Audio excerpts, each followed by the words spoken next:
Hello guys, আসসালামু আলাইকুম। নতুন সকালে শুভেচ্ছা, শুভ নববর্ষ।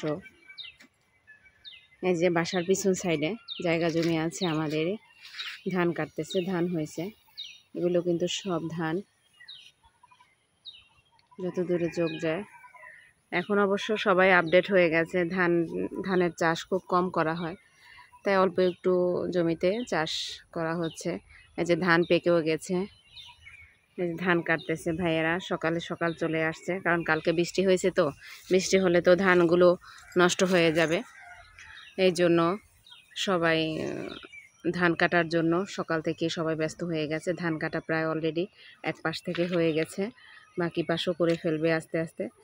অনেক বছর পর দেখলাম, যেহেতু আমি ঢাকা থাকি, ঢাকাতে থাকলে তো এই সমস্ত দৃশ্য দেখা হয় না।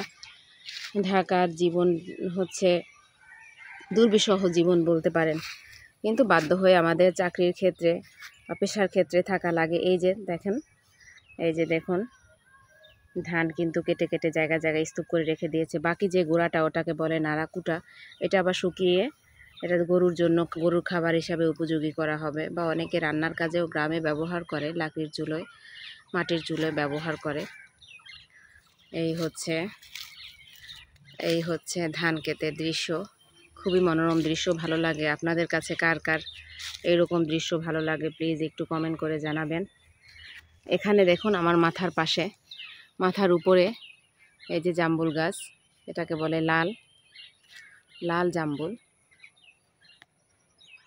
এই যে আমি একটু কাছ থেকে দেখাচ্ছি, দেখেন, এই হচ্ছে থোকায় থোকায় অনেক জাম্বুল হয়ে আছে। এগুলো কিন্তু বড় হয়, আরও বড় হবে, কেবল ধরেছে, তাও বড় হয়ে গেছে অনেক, মাশাআল্লাহ। প্রচুর হয়, প্রচুর হয় এগুলো। দেখেন কি পরিমাণ, কাছ থেকে আরও দেখাচ্ছি কি পরিমাণ হয়েছে। যে নিচের ডালেও হয়েছে, দেখুন। এগুলো কিন্তু অনেক বড় হয়, বড় হয়ে একা একা পেকে যায়, পাখিতে খেয়ে ফেলায়। এই যে এরপরে হচ্ছে পেয়ারা গাছও আছে এখানে।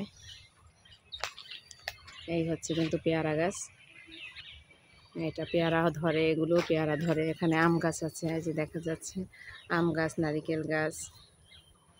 এই যে সব ধরনের, আমাদের এখানে সব ধরনের ফলের গাছ আছে। শুধুমাত্র সবজিটা একটু কম লাগানো হয়, কারণ লাগানোর মতো লোক নেই, তো এই জন্য চাষি ভাইয়েরা যে পানি খাবে, এই জন্য পানি টানি রেখে দিয়েছে।